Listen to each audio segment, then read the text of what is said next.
In Chicago, responding to that city's October vaccine mandate, the head of the police union said his members won't comply. This has literally lit a bomb underneath the membership, he said. We're in America, gee damn it. We don't want to be forced to do anything, period. This ain't Nazi effing Germany. Similarly, in Los Angeles, a city fire department captain went online and blasted the imminent vaccine mandate for all city employees. This is not a political issue. This is not left-right. This is not Democrat-Republican. This is not vax-unvax. This is a fight for freedom of choice, free will. This is a fight against tyranny. Joining me now is a police chief who does support vaccine mandates for frontline workers. Art Acevedo is Miami's chief of police. Chief Acevedo, great to have you on the NewsHour. You've heard these criticisms before, I know. Explain why you think it is a good idea, why we should have everybody vaccinated on the front line.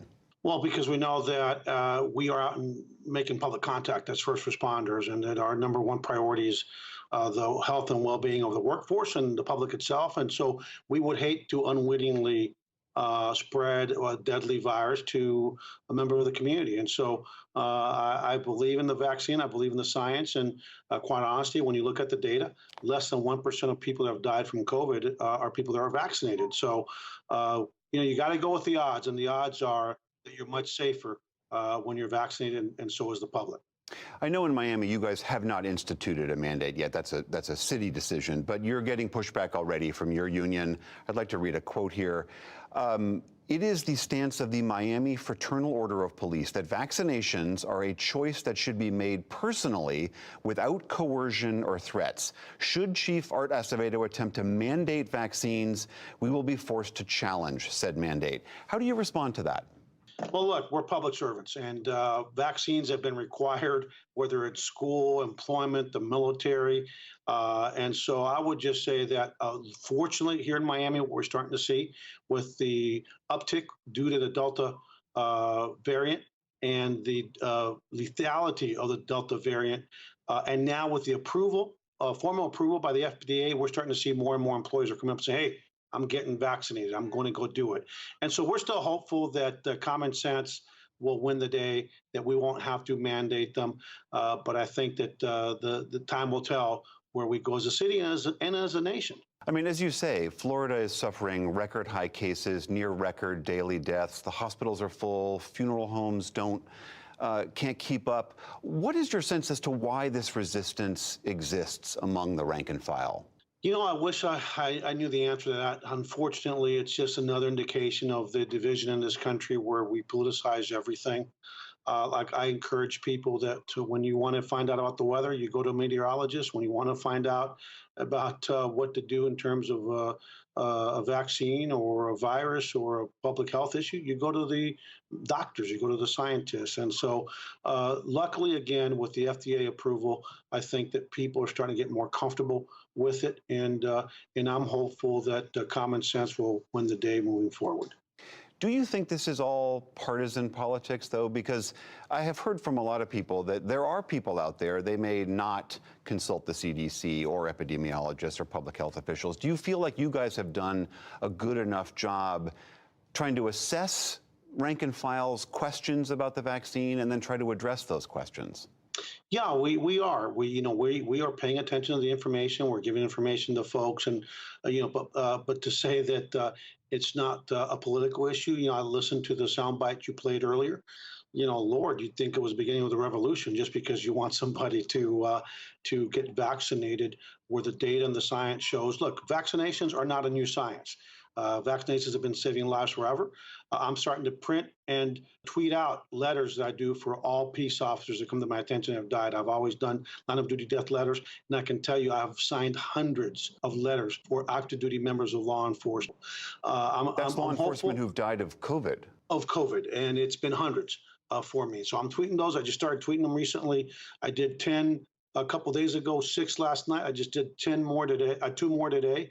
And so they're just adding up. And I can tell you as I speak to my workforce, I don't think we're going to have to mandate, because I just got off the phone a little while ago with a member of our department that was very hesitant for whatever reasons. He's been in the hospital. He says, Chief, the second I get back to work, and I'm already telling my friends, this has been the worst thing I've ever experienced in my life. I came close to dying, and I am going to get vaccinated in exactly about 90 days as soon as I can because I bit the bullet. I dodged the bullet, better saying, and I don't want my friends to go through this, and I don't want to see a friend die. A lot of the union chiefs and other representatives have been saying, if you mandate this kind of a thing, you're going to see people not showing up for work. Do you worry that that might be a downstream consequence? When you need police the most, you might not have them.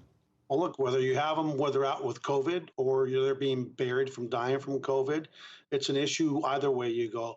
I know the collective heart, the American police officers. They are dedicated, brave professionals, and I'm confident that whatever decision is made across the country from different departments, different places, folks will make the right decision for the right reason. City manager telling the top cop he's out after a rocky 6 months on the job. Loss of confidence and failure to obey orders among a list of reasons cited for Art Acevedo's official suspension. Local 10's Janine Stanwood is live in Miami with more, including the chief's reaction. Janine. After weeks of drama at City Hall and speculation and rumor about his future here in the department, Art Acevedo is on his way out. 6 months after being sworn in, the controversial, sometimes outspoken police chief, Art Acevedo, plucked from Houston to shake things up, is suspended. The city manager says he intends to fire him. This two-page letter from city manager Art Noriega outlines 8 reasons Acevedo is on the chopping block, from losing the trust of the rank and file, offending the community by using the term Cuban mafia, and not reporting damage to his vehicle in a timely manner. The relationship between the chief and the organization has become untenable and needed to be resolved promptly, Noriega writes. Chief Acevedo is not the right fit for this organization. If not, to shut his big mouth. The drama has unfolded over the last weeks at City Hall. Commissioner Joe Carollo and 2 others wanting the high-profile Acevedo out. Acevedo accusing City Hall of interfering with police work. You know, I think you all know I'm not supposed to be talking. Late Monday, as word of his suspension was announced, Acevedo, whose Twitter profile now no longer references being Miami's chief, wrote an email to staff saying in part, "I promise to continue to fight the good fight to rid MPD of the political interference from City Hall that unfortunately continues to negatively impact this organization." How he plans to do that, Acevedo doesn't say. Assistant Chief Manny Morales will be at the helm for now.